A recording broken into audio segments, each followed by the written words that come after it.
सूरह यासीन जी इब्तिदा है। इन सूरत जूं आयतूं आहिनि 83 ऐं इहा सूरत मक्की सूरतुनि मां हिकु सूरत आहे। 5 रुकू आहिनि इन सूरह यासीन में। पाण सूरत जो नंबर जेको आहे 36 नंबर आहे क़ुरान पाक में। ऐं इन सूरह यासीन जे बारे में अचे थो त उन वक़्त में नाज़िल थी जॾहिं बनु सलमा क़बीले जा जेके अंसारी सहाबी हुया उन्हनि इरादो कयो त असां पंहिंजा ॻोठ छॾे करे इलाइक़ा छॾे असां मस्जिद नबवी जे पाड़े में अची करे विहूं ताकी असांखे हिते नमाज़ पढ़ण में सवलाई थिए। अल्लाह जे रसूल सल्लल्लाहु अलैहि वसल्लम ताईं जॾहिं इहो न्यापो पहुतो साईं जन उन्हनि खे मना फरमायो त उते पंहिंजे इलाइक़े में दियार में हुजो, मस्जिद खां जेतिरो परे हूंदा क़दम खणंदा हिक हिक क़दम ते अल्लाह पाक तव्हांजे लाइ नेकी लिखाइण फरमाईंदो। अल्लाह पाक खे इहे क़ुर्बानियूं खपनि थियूं। रब इन क़ुर्बानियुनि जे सदके इंसान जे अमालनि में इज़ाफ़ो करणु फरमाईंदो आहे। असुल जेका आहे इम्तिहान जी ॻाल्हि आहे, आज़माइश जी ॻाल्हि। जेको आज़माइश खे सम्झी वियो, जॾहिं इंसान सम्झंदो त मुंहिंजे सीअ में थधे पाणी सां वज़ू करण जे करे गुनाह छणी पवंदा, अल्लाह पाक जे तरफ़ खां एतिरा दर्जात मिलंदा। सुबुह जे वक़्त में शदीद सीउ हुजण जे बावजूद बि पंहिंजे घर खां निकिरी ऊंदहि जो मुक़ाबिलो करे, कॾहिं रस्ते में ॿियूं रुकावटूं आहिनि उन्हनि जो मुक़ाबिलो करे अल्लाह जे घर में हाज़िर थिए थो, त इहो इन जो अचणु ऐं हाज़िर थियणु को अजायो न आहे। अल्लाह इन ते हिक हिक क़दम क़दम ते अल्लाह अजर ऐं सवाब नसीब फरमाईंदो। ऐं सूरह यासीन जे बारे में मां अर्ज़ कयां त सूरह यासीन रसूलुल्लाह सल्लल्लाहु अलैहि वसल्लम जन फरमायो, हज़रत माक़ल बिन यसार खां रिवायत आहे, फरमाई त पाण करीम सल्लल्लाहु अलैहि वसल्लम जन फरमायो त इक़राउ यासीन अला मौताकुम, पंहिंजे मुर्दनि जे मथां सूरह यासीन खे पढ़ंदा कयो। अल्लाह इन जे सदके उन्हनि जो आख़िरत जो मामिलो आसान करणु फरमाईंदो आहे। ऐं फरमाई त मामिन मय्यतन युक़राउ अलैहि सूरत यासीन इल्ला हुवन अल्लाहु अलैहि, जेको भी मुअल इंसान आहे उन जे मथां सूरह यासीन खे जॾहिं पढ़ियो थो वञे अल्लाह उन जी अॻिते मंज़िल आसान करणु फरमाईंदो आहे। ऐं अहिड़े नमूने सां क़ाल क़ाल रसूलुल्लाह सल्लल्लाहु अलैहि वसल्लम मन क़रअ सूरत यासीन फी लैलतिन इब्तिग़ाअ वजहिल्लाहि, फरमाईं त जंहिं शख़्स सूरह यासीन खे राति में पढ़ियो अल्लाह जी रज़ा हासिल करण जे लाइ अल्लाह उनखे उन राति जा गुनाह माफ़ कंदो फरमाए। ऐं हज़रत अनस क़ाल क़ाल रसूलुल्लाह सल्लल्लाहु अलैहि वसल्लम इन लिकुल्लि शैइन क़ल्बन व क़ल्बुल क़ुरआन यासीन, फरमाई त हर शइ खे अल्लाह दिल अता फरमाईंदो आहे ऐं क़ुरान पाक जी दिल सूरह यासीन आहे। फरमाई त मन क़रा यासीन कतब अल्लाहु लहू बिक़राअतिहा क़राअतल क़ुरआन 10 मर्रातिन, जंहिं सूरह यासीन खे पढ़ियो उन जे हक़ जे मुताबिक़ अल्लाह उन जे नामे अमाल में 10 क़ुरान शरीफ़ पढ़ण जो सवाब लिखण ॼण त 10 दफ़ा क़ुरान शरीफ़ पढ़ी। इहा फज़ीलत आहे, फज़ीलत जे एतबार सां। ऐं अहिड़े नमूने सां फरमाई त इन फी हादल क़ुरआन लसूरतन तशफ़अउ लिक़ारिहा व युग़फ़रु लिमुस्तमिइहा, जेको पढ़ंदो उन जे लाइ सिफारिश कंदी ऐं जेको इन सूरह यासीन खे ॿुधंदो उन जे लाइ अल्लाह पाक गुनाहनि जे बख़्शिश जो ऐलान थो फरमाए। ऐं फरमाई त इन सूरह यासीन खे मुअम्मह नाले सां सॾियो वेंदो आहे तौरात में। रसूलुल्लाह सल्लल्लाहु अलैहि वसल्लम जन खां पुछो, साईं मुअम्मह छा आहे? फरमाई त तम साहिबा बिख़ैर दुनिया व तुदफ़अ अनु अहाबील आख़िरते, फरमाई त पंहिंजे जेको सूरत खे पढ़ंदो इन खे उन जे दुनिया में अल्लाह पाक भलाई भलाई करणु फरमाईंदो ऐं आख़िरत जे मंज़िलनि खे रब साईं आसान फरमाईंदो। ऐं फरमाई त तदफ़अ अन साहिबा कुल्ल सूइन, जेकॾहिं को पढ़े थो त उन जे साहिब जे तमामु बीमारियुनि खे इहा सूरह यासीन ख़तम थी करे। हता के एतिरे क़दुरु फरमायो त फरमाई त मन समिअहा कानत लहू काल्फ़ि दीनारिन तसद्दक़ बिहा, जंहिं सूरह यासीन खे पढ़ियो अल्लाह उनखे फज़ीलत जे तौर ते 10 हजनि जो सवाब थो अता फरमाए। वमन समिअहा कानत लहू काल्फ़ि दीनारिन, ऐं फरमाई त जंहिं वरी इनखे ॿुधो सूरत यासीन जे ॿुधण जे सदके अल्लाह उनखे 1000 दीनार सदके करण जो सवाब थो अता फरमाए। ऐं फरमाई त जंहिं वरी इनखे लिखियो मन कतबहा व शरिबहा उदखिलत जौफहु अल्फ दबाइन, फरमाई त जंहिं इनखे लिखियो, इहो असल में जेके तावीज़ कंदा आहिनि न तावीज़नि वारा इनखे कमु कंदा आहिनि। बहरहाल काफ़ी माण्हू अहिड़ा बि आहिनि जेके सही बि लिखंदा आहिनि, कॾहिं कॾहिं इनजी ज़रूरत पवंदी आहे। ज़ाफ़रान सां लिखंदा आहिनि। ज़ाफ़रान जेका आहे मूं वटि हिते पियो आहे ज़ाफ़रान, उन में ॿोड़े करे उन सां कंहिं बि कोप या बसीअ ते या कंहिं थांव ते उन सां लिखंदा आहिनि। त फरमाई त इन सूरह यासीन खे इन ज़ाफ़रान सां लिखी करे पोइ उनखे धोई करे पंहिंजे पेट में पीतई अल्लाह तबारक व तआला ॼण त 1000 बीमारियुनि खां उनखे शिफ़ा थो अता फरमाए सूरह यासीन ऐं फरमाई त 1000 उनखे नूर थो अता फरमाए 1000 यकीन वारियूं क़ल्बी सुकून थो अता फरमाए 1000 रहमतूं थो अल्लाह उनखे नसीब फरमाए ऐं अहिड़े नमूने सां इन सूरह यासीन जा एतिरा जेके तमामु घणा फ़ज़ाइल जेके हदीस में बयान कया विया आहिनि ऐं इहा मूं तव्हांजे साम्हूं रिवायत पढ़ियमि फरमाई त इन लिकुल्लि शैइन क़ल्बन हर शइ जी दिलि हूंदी आहे ऐं क़ल्बुल क़ुरान सूरत यासीन मन क़रअहा फ़ी लैलतिन उअतिया युसर तिलकल लैलते फरमाई त जंहिं इन क़ुरान पाक जी दिलि यासीन खे राति जे वक़्त में पढ़ियो अल्लाह उन जे लाइ राति जे मामलनि खे आसान फरमाईंदो वमन क़रअहा फ़ी यौमिन उअतिया युसर ज़ालिकल यौम फरमाई त जंहिं उनखे ॾींहं जो पढ़ियो अल्लाह उन जा ॾींहं जा मामलात आसान करे फरमाईंदो फरमाई त इन अहलल जन्नत युरफ़ानुहुमुल क़ुरान फला यक़रऊन शयअन इल्ला वताहा यासीन फरमाई त अहले जन्नत खे अल्लाह तबारक व तआला इहो क़ुरान नसीब फरमाईंदो माना जन्नत वारनि खे उते हर शइ जी लज़त मिलंदी पर पोइ उन जे बावजूद इहे जन्नत वारा इहे सूरह यासीन जी तिलावत कंदा त इन्हनि खे जन्नत में बि अल्लाह यासीन जे सदके अञा वधीक लज़तूं अता फरमाईंदो जन्नत में भी सूरह यासीन जी सूरह ताहा जी जेके तिलावत जेके जन्नती कंदा फरमाई त मन वजद फी क़ल्बिही कसावत फलयक्तुब यासीन फी जामिल बिज़ाफ़रान थुम यशरबु फरमाई त जेकॾहिं कंहिंजे दिलि जे अंदरि तकलीफ़ आहे पंहिंजे दिलि में जेका कसावत तो सम्झ माना तकलीफ़ थो महसूस करे इनखे घुर्जे त सूरह यासीन खे लिखे जी मुचन ज़ाफ़रान सां कंहिं बि थाम ते उन सूरह यासीन खे लिखे ऐं फरमाई त पोइ उनखे पीए अल्लाह तबारक व तआला उन जी दिलि जूं बीमारियूं जेके ख़तम करे फरमाईंदो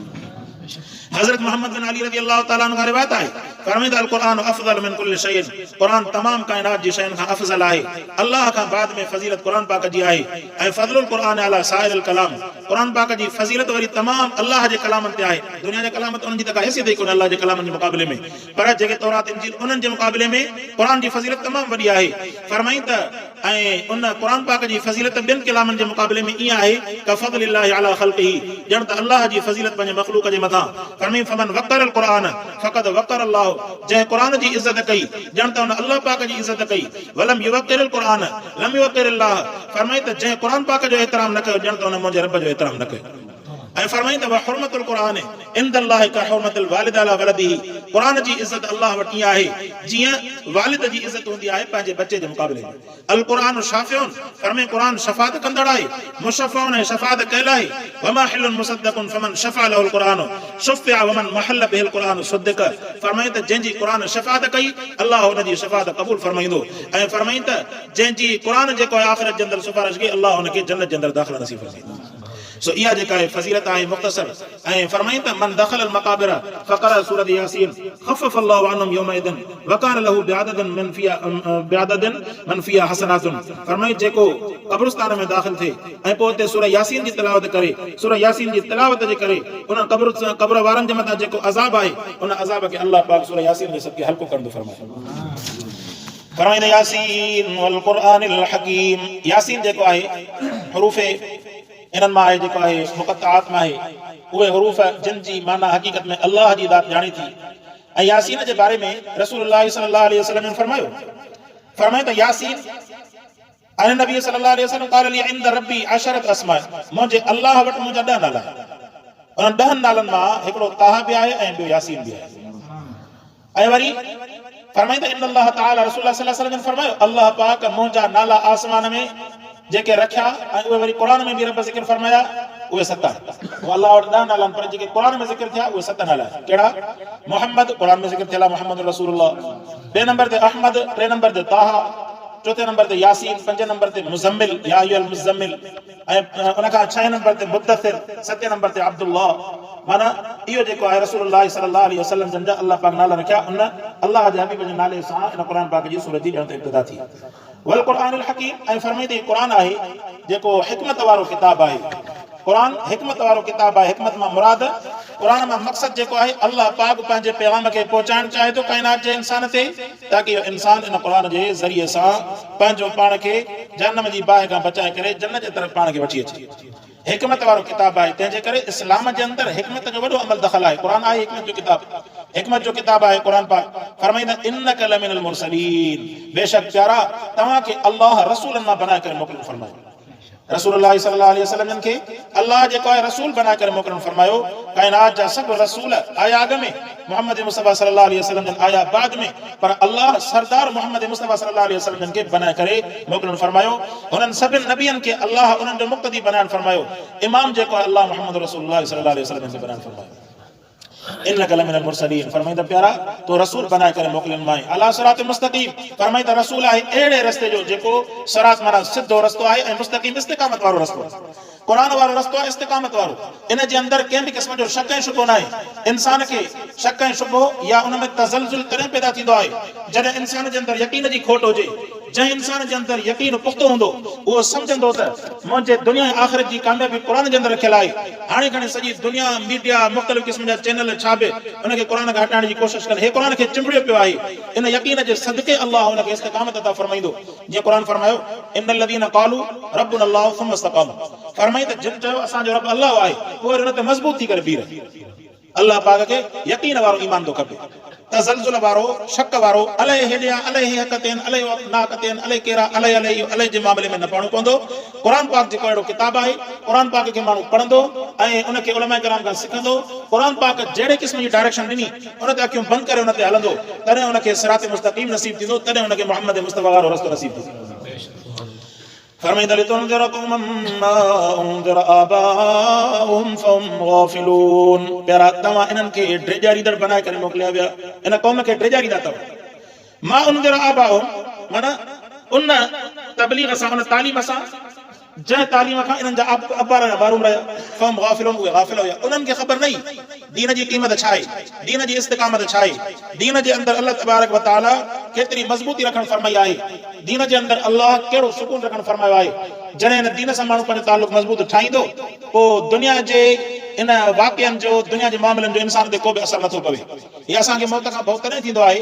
जॾहिं असां पंहिंजे अमलनि जे अंदर कमज़ोर हूंदा आहियूं असांखे पंहिंजे प्रकारनि जी ख़बर हूंदी आहे त मरंदासीं त आख़िरत में पाद रखींदासीं जेकॾहिं न असांजा अमल सिधा हुजनि इस्तिक़ामत वारा हुजनि सिरात मुस्तक़ीम वारा हुजनि त पोइ को फ़र्क़ु नथो पवे त जीअरा हुजूं या मरी वञूं यकीन कामिल हूंदो त जॾहिं असांजे निर्घुट मां साहु निकिरंदो हीअ जान जेको आहे जॾहिं बेसाई थींदी फौरन अल्लाह तबारक व तआला जा रहमत जा फरिश्ता असांजे रूह खे जन्नत जे ग़िलाफ़नि में वेड़े करे वञी जन्नत जे अंदर जेका जॻह ॾियणु फरमाईंदा इहो यकीन कामिल तॾहिं थींदो जॾहिं इंसान अल्लाह सां पंहिंजो तालुक ठाहींदो दुनिया जे इश्कनि में दुनिया जे जेको आहे मोहबतुनि में इंसान पंहिंजी ज़िंदगी विञायूं जीअं कल्ह जेको अख़बार में लिखियलु हिकिड़े नौजवान शादी न कराइण जे करे पाण ते पेट्रोल हारे करे ॿाहिरि छॾी पाण खे उनजो इलाज कराइनि पिया पोइ इलाज कराईंदे कराईंदे हुनखे रेफर कयूं कराची रेफर कंदे कंदे रस्ते में जेको आहे हुनजो दम जेको आहे ख़तमु थी वियो हाणे इन जवान जी हालत कहिड़ी थींदी आख़िरत जे अंदरि हिनजो कहिड़ो मामिलो थींदो दुनिया जी ज़िंदगी ते हिन पाण उजाए छॾी आख़िरत में हमेशह जे लाइ हुनजे लाइ अज़ाब ई अज़ाब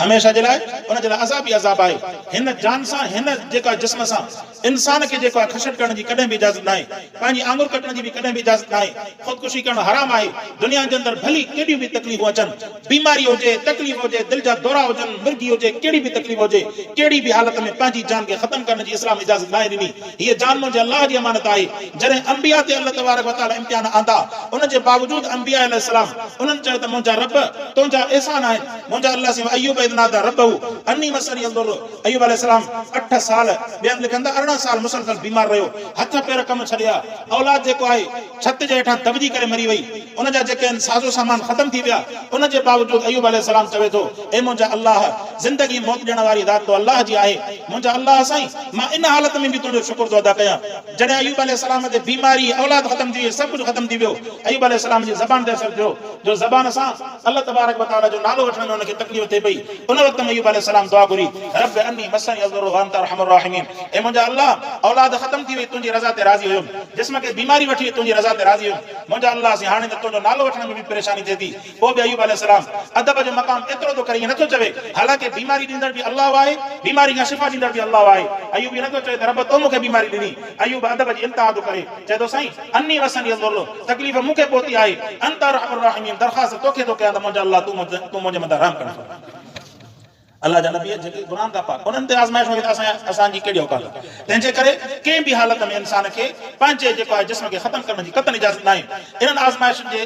अंदरि जेको हलबो करे जेका रिस्क जी आज़माइश हूंदी क़ुर फरमाए न। हाणे इहे मौज़ू जेके वधंदा वेंदा पर क़ुर जी मां हिकिड़ी अर्ज़ु कयां त क़ुर फरमाए त वला नबलुवन्नकुम बिशैइन मिनल ख़ौफ़ि वल जुअइ व नक़्सिन मिनल अम्वालि वल अनफुसि वथमराति वबश्शिरिस साबिरीन। तव्हांखे बुख ॾेई करे ख़ौफ़ ॾेई करे मुख़्तलिफ़ क़िस्म जूं आज़माइशूं ॾेई करे आज़माईंदासीं। हा इहा ज़िंदगी आज़माइश जो नालो आहे, ॿ ॾींहंनि जी ज़िंदगी आहे। इन आज़माइश में कामयाबी वींदासीं त रब फरमाए त सबर कंदड़नि खे तूं जेको आहे बिशारत ऐं ख़ुशख़बरी ॾियणु उन्हनि जे लाइ जन्नत जी बिशारत आहे। अल्लाह तबारक व तआला खां दुआ आहे